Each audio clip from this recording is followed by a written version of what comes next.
Hey, Scott Corey with Creative Habitats going over my ideas with you for your landscape improvements, the 2025 landscape improvements.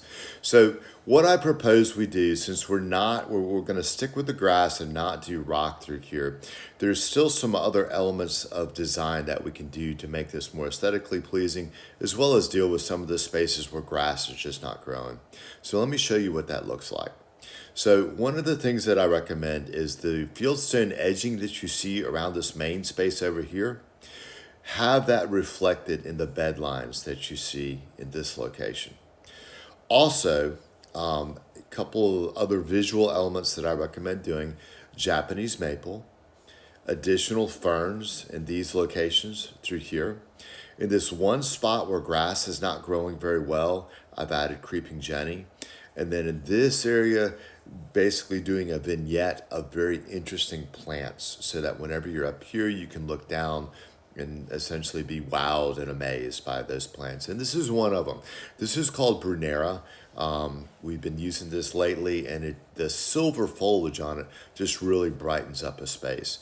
This is a collection of different Bruneras, but again, it's a very, very interesting plant that we really like lately. This is a plant that I discovered in someone's yard out in Tallahassee. We were doing some clearing work there, and it was just incredibly striking. I hadn't seen anything else like it.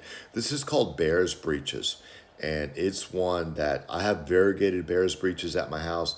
Really, really interesting plant, and puts out these really cool blooms as well. So moving on, in this location, you seem like you're always struggling with this. Here's what I recommend that we do. We take the stone that's over here and we unify that visual element through here. And then where you have the ferns up here and where we're putting more ferns down here, we simply add it to this area. This photo also gives you another view of this area. You can see the Japanese maple that's in here, and then some of the more interesting plants that are there that I'm making a recommendation of. Let me show you what this tree can look like. There's two trees that I recommend.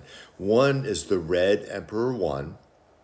It will stay red throughout the season, and then in the fall it's going to have a little bit more brilliant red color, but you do take advantage of the red foliage on that year round. And the other one is called coral bark Japanese maple. Now this tree, throughout a good part of the year where it's warm, this is going to look like a green Japanese maple.